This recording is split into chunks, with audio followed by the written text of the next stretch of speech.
So yes, it's a great change, especially when you've had the leisure and the money and everything to be able to be able to get around. But it's very frustrating that you can't. But then, it's the same. I'm sure everybody else is. But it probably helps to share it. Thank you, Edita. Yes. Yeah, I'm very sorry. We had a power outage and you just got back. Oh, okay. Yeah, I'm really very sorry. What was you were trying to speak? That's right. No. I just get so frustrated because I was just really enjoying it, and all of a sudden it was out. No problem. I'm sure. I'm glad to see you back. Angelica, did you have to change anything? Unmute. You have to unmute. That's it. Yeah. I was saying, like everybody else, I had to curtail my travels, but I made the most of it to get to know more of the country where I'm living. I'm living in Austria. It's a beautiful country. And in these past 2 years, I've traveled more in Austria than I had in the previous 28 years. So, I mean, you can find the positive in a lot of things, So, yeah. I think you've already done most of my talk. Thank you very much. No, I must say that it's quite true to acknowledge that it has been a difficult couple of years for pretty well everybody, and some people have had really bad things. But as Angelica said, you can also look for the good within the bad and change your mind. You can't change the circumstances, but you can change your mind about what things are. Vanessa was also positive. And give it a slant and see that everything that's bad also has a better side. And it's all playing up here in our minds, which is what I'm trying to continue to do.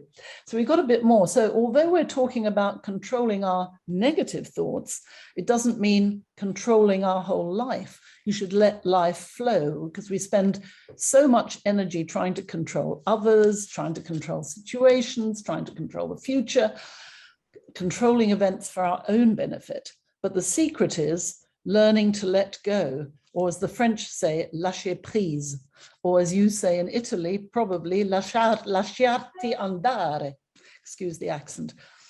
Trusting life is much more important. So when I say control your own thoughts, that's hard enough. It's hard work to stop those destructive ideas we spoke about, I'm not good enough, etc., which float into your mind. And that's really all that might benefit from you controlling it, the negative bit. We've got no right to control another person, and we've got no right to force any event against another person's will. But we can be deceived by our own minds and our own perception. That's often what stresses people out. We can believe the stuff that our mind delivers to us, horrible thoughts, fears, terrible catastrophes, which make situations far worse than they appear. And we can also be hooked on words that go into our minds and get us worried.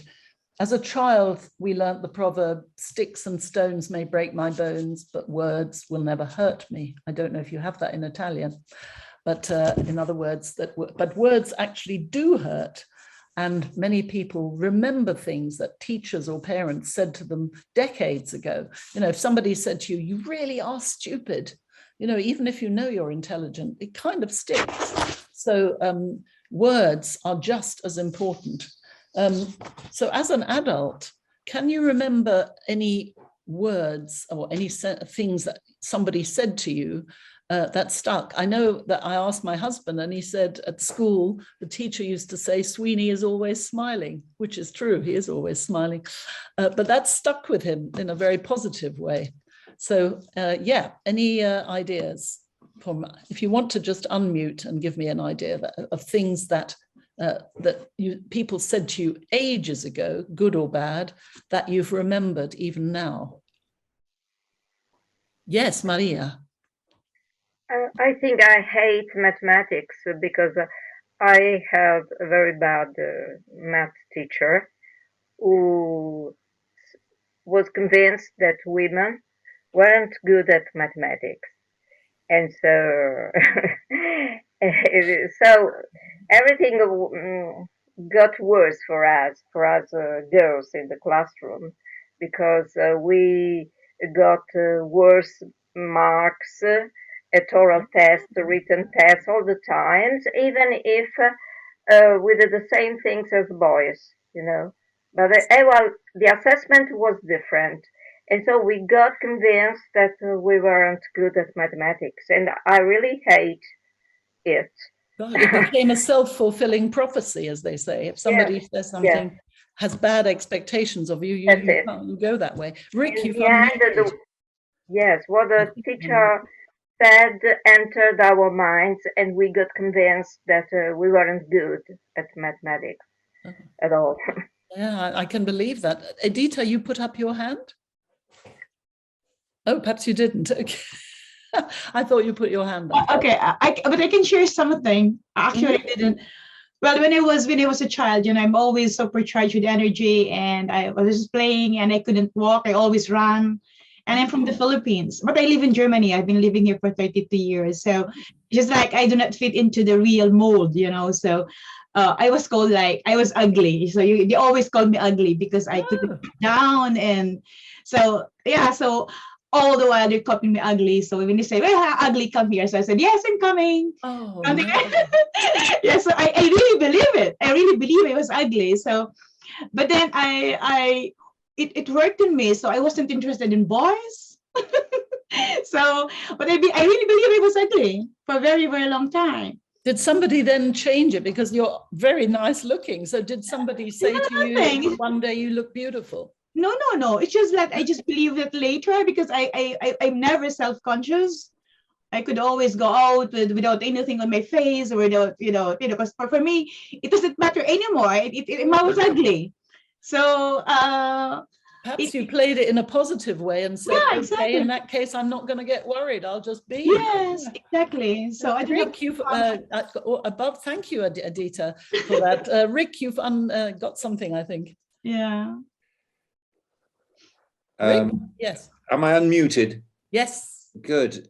I didn't actually put my hand up, Rene, but I agree with what everybody's been saying, and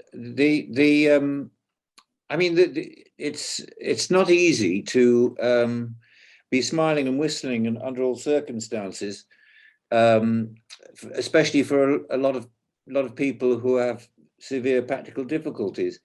And I just wanted to say that everything is politics, in my view. I'm a journalist, so I would. But we live in a political sphere, and one of the problems is, of course, that you can be isolated from it and not watch the news because it's depressing, or you can get engaged. And I think that one of the things that is about who you are and how you feel is how much you get engaged with society, and which means politics in many cases. Great. Well, that means that instead of just saying, oh, this is terrible, this is hopeless, you're actually engaged and involved and thinking about it and working out how things could improve. Yes. Which is positive. Yeah, I agree with that, rather than just sitting back and moaning, as a lot of people do tend to do. Thank you very much. Any more unmuted peoples or hands up before I pass on? Oh, Richard, lovely. Richard, yes, your turn. Richard Harrison? That's correct. Sorry, the audio was turned off, or the microphone was turned off. I'm sort of coming on here all the time because everybody should be on here, not just me. No, it's lovely hearing from you. I'm still waiting for Antonio to make a glorious statement. He hasn't done anything yet, but I'm waiting. No, I just wanted to go back to I think your original question was to remember in the past, and I remember eons ago, probably sometime before Marie Curie, I was in the chemistry laboratory, and I dropped a vial of sulfur, and it turned into sulfuric acid or something, a cloud of sulfuric acid, and it just sort of destroyed the chemistry bench where I was working. And my chemistry teacher said to me, "Harrison, you're one of life's unlucky ones, aren't you?" Ooh. I mean, and going back to what Maria, how young people are, very sensitive. We are subject, especially to negative statements. And I sort of said, thought, well, you know, what the hell? Why should I listen to this guy? He's actually quite a nice guy. And I've always thought to myself, looking back in my life, what a lucky person I've been. Right. I've so many people. I've traveled all over the world. I met, you know, and I think that's the great tragedy for me, for COVID, is okay, you can meet people online, but it's not the same as feeling the warmth of someone next to you. You know, that's human, we're social animals, and it does tend to make us antisocial, especially males. I think women are not, I think, more naturally sociable than men.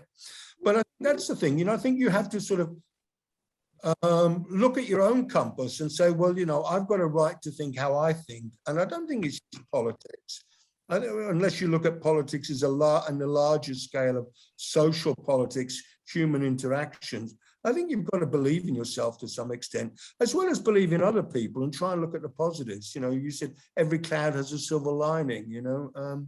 So I don't want to hog here, but you know, I think Maria was right, but I think Maria, you know, I think we have to just look at things the way we want. Editor said the same thing, you know, she sort of, it sort of suggested that she was being negated. I mean, we're all bullied at school. I mean, I was bullied because I was so beautiful, but, you know, but I mean, Editor is a lovely lady. I mean, I'm sure she's a lovely person as well, but I mean, I think we've got to be positive and don't accept the detractors in life. They're there. Correct. They're there to make life miserable. If they want to be miserable, fine, but why should I be miserable? Anyway, quite right. So that's a very positive attitude, actually, Richard. We're getting lots of hands now. Anne Maria is next, and then Jane. Yes. Anne Maria. Yes. I remember my English teacher that prepared for concorso a cattedra in Italy for becoming a teacher. And he always said to me, you must be convincing always in your life. And I can't forget these teachings. As always, I think that I must be convincing in my life. But that is actually quite motivating, because it means you have to drive very yourself motivating. that way. Yes, very positive, very fascinating. Yeah, you're convincing me now. Yes. Oh, I like it. Thank you very much. Lovely. Jane. Okay, am I unmuted? Yes, you're unmuted. Okay, it's interesting how many stories are about teachers and how powerful teachers can be in creating pupils and the path that they then subsequently follow. My story is not about me, it's about my daughter, who was told by her dance teacher, or the dance teacher told me in front of her, Tamsin will never be a dancer, will she? Now, that could have gone either way. It could have completely damned her. But actually, it had the other effect. It had the reverse effect. And Tamsin, I think, from that remark, was determined that she would be a dancer. And she's actually a very good dancer. I mean, she's not a ballerina or anything, but she's a good dancer. So it's interesting that that can sometimes backfire for a teacher as well. That's a very good example, because I think very often I've noticed that when people have been told, oh, you'll never be able to do this, and that fires them up. And they think, I'll show them. And that's real spirit. And absolutely. But I think very often it doesn't go that way, and that's very sad. Yeah, and it can crush people. Like Edita was saying, if somebody says you're ugly, I mean, how crushing that is for the large part of your life. I should be reading all the things that you're doing in the, oh, how nice. You're doing so many nice things in the column. I must read them as I go along. But anyway, I'll go a little further because there's a little more theory to go, and then we'll end up with a proper discussion. So it's really, we're looking at the strength of your mind. We've looked at the power of words of your mind, how your mind works, how people can influence your mind, how you can counteract and influence your own mind. So apparently the technique of using motor imagery was first used in 1899, and that is visualizing things as a way to get success. So you can imagine your way, if you're a sportsman, to being excellent, for instance, in a sport. Musicians imagine their way into playing a beautiful piece in order to play better. And surgeons sometimes visualize an operation they're about to do first in order for that then to go more smoothly. And so let's take a look at athletes. They visualize the flow and pace of how they're going to play. As I play tennis, I think it's easier to talk about tennis. And I know that Christelle, who's here, is a tennis coach, amongst other things, so she will appreciate it. So you look, for instance, at the outcome you want. If you want to serve, you pull your arm back, you think about the movement and how you're going to strike the ball, and then the ball's going to land just in the right place, in the right part of the court on the other side. So without playing any tennis at all, you can sit quietly in your room and visualize the whole of how you're doing it. And Louisiana State University did an experiment to make people imagine extending their knee and contracting their quadricep muscles for 5 seconds, just imagining, not doing it. And when they measured afterwards, and there'd been no actual movement at all, people did it all in their heads, the people's muscles had strengthened by an average of 12.6%. It's quite amazing. I'm giving you the example because people do learn to visualize in advance something they're going to do to improve their performance.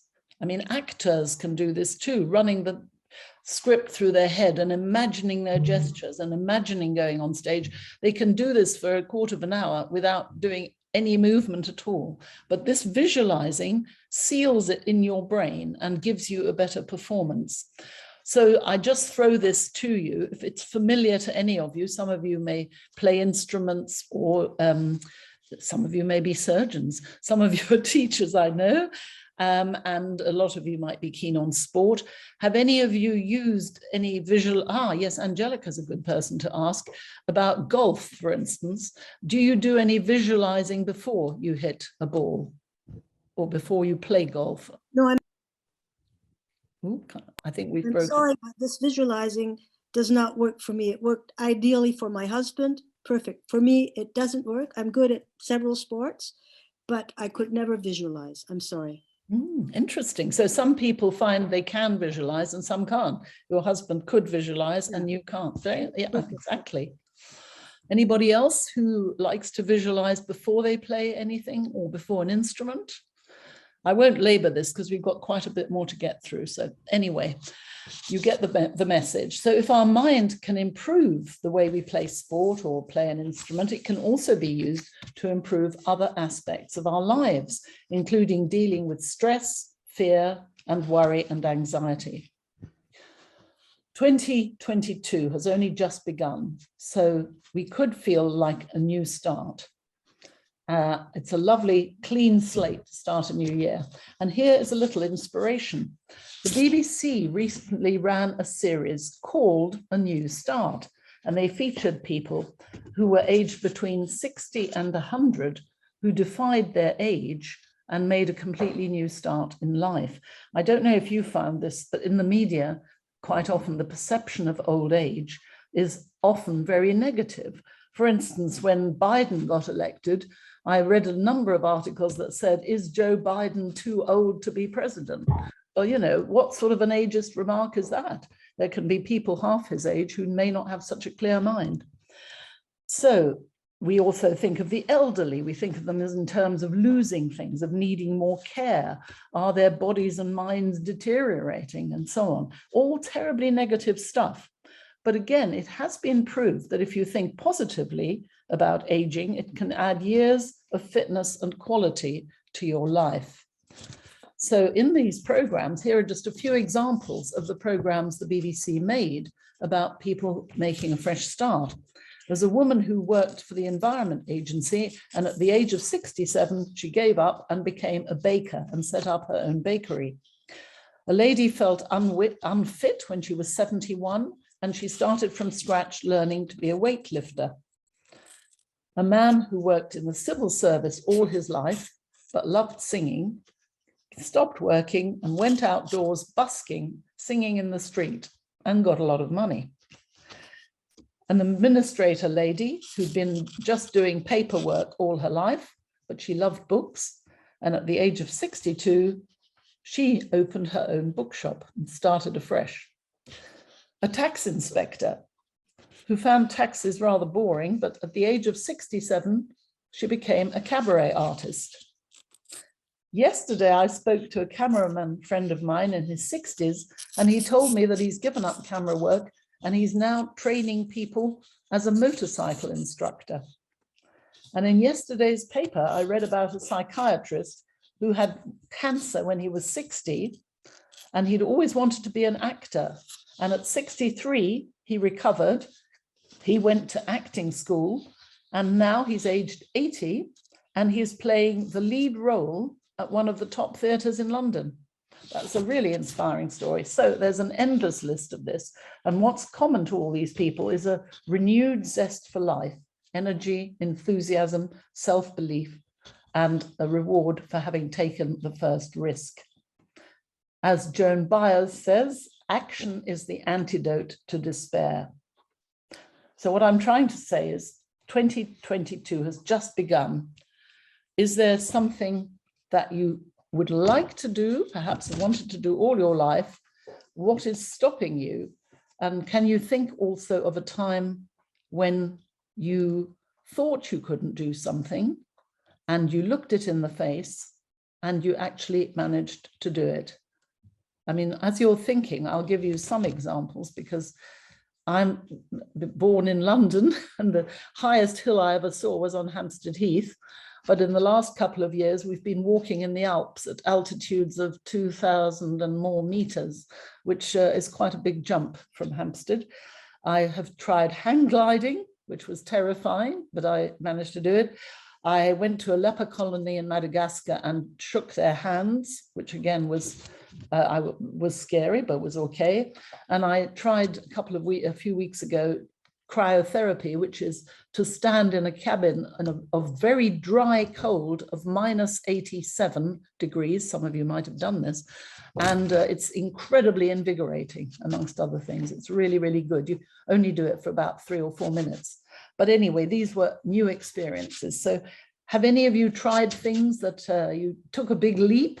Oh, I know Ginny did. So I will ask Ginny. You did some fire walking once, and that was a big leap because you'd never done it before. Can you describe a bit? Unmute? I'm unmuting. Yes, gosh, that was a long time ago. But it was, yes, it was something you don't believe you can do. But that involved visualization too, because one of the key things with the fire walk is you visualize having done it successfully before you walk. And that's a key part of, I think, just psyching you up mentally and emotionally to walk on the hot coals. And then afterwards you anchor it as well. So you make some kind of gesture or think of a word so that in the future you can access that moment without having to think too hard about it. And it brings back the whole experience, which is one of the... How did it make you feel after you tackled that? What kind of a feeling? Just supremely confident. I don't always feel that nowadays, but I can access it if I need to. I can remember it and it will come back. Terrific. That's a really good example. Thank you. Who else has an example of something? Yes, Vanessa. Well, I went to a useless school and learnt nothing and left when I was 16 with no exams whatsoever, and everybody telling me I was totally useless and hopeless and no good at all.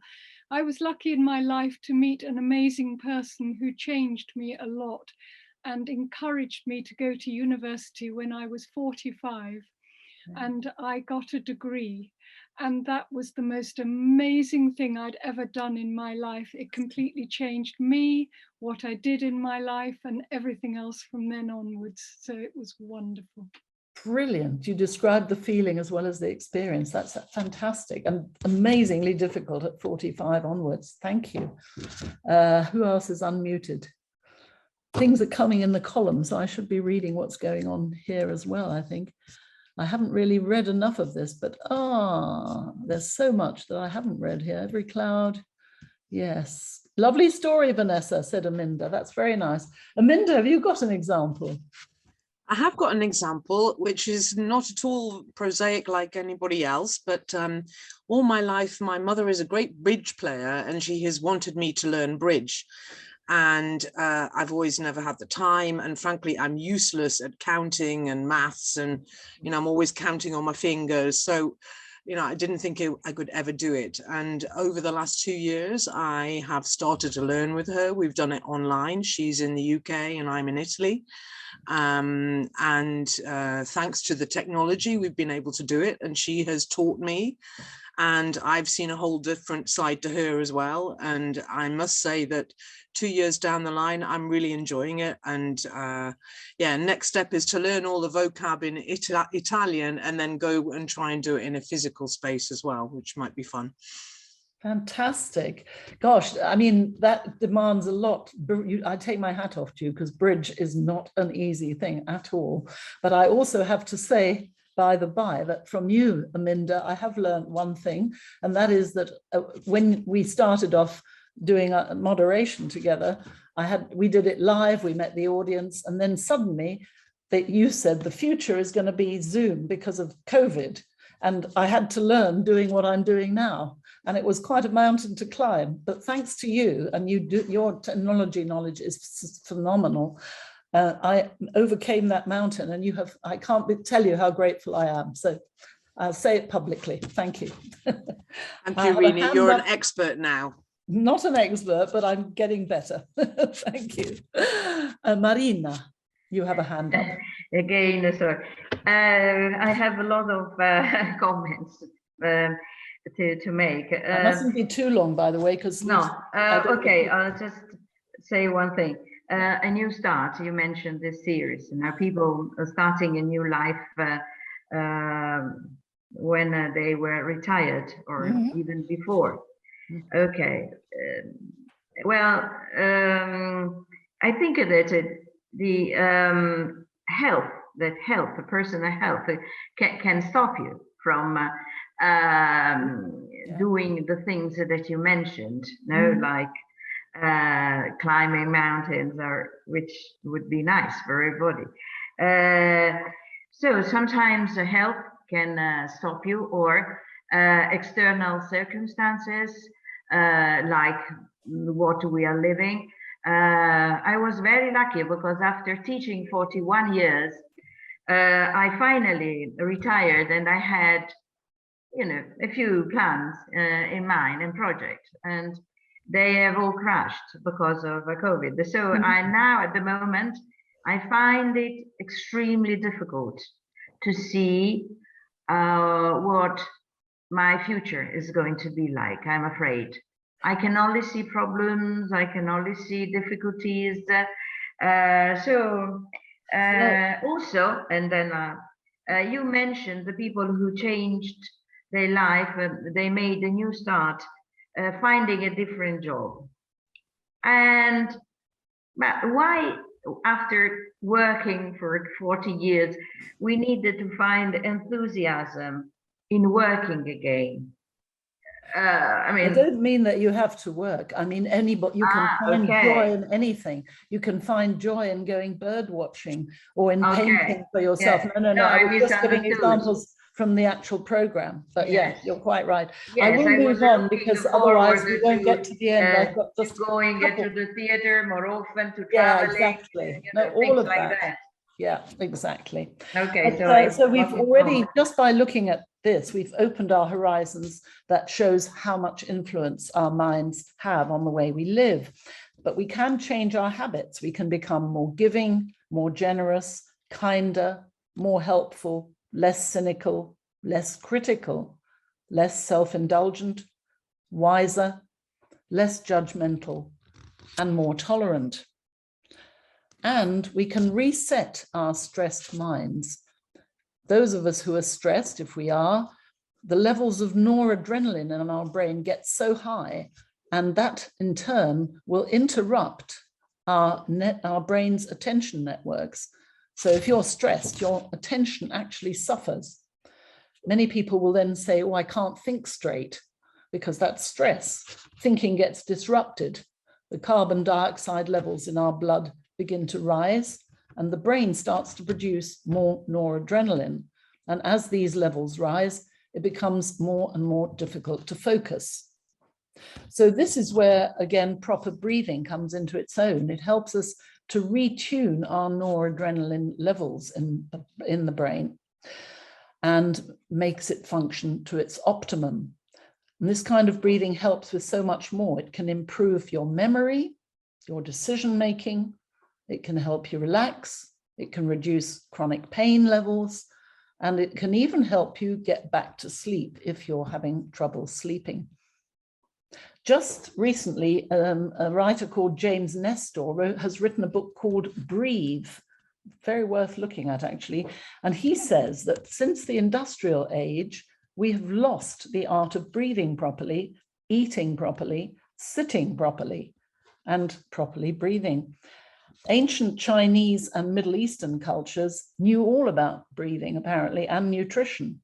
There's a dynasty stone inscription from 500 BC or BCE, which says how to breathe fully and to be calm, all those years ago.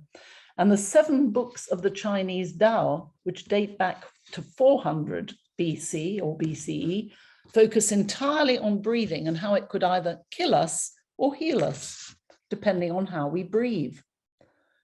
Research shows that asthma, anxiety, ADHD, hyperactivity, psoriasis, just some of the examples of what can be reduced or even reversed by correct breathing, and even body weight can be changed.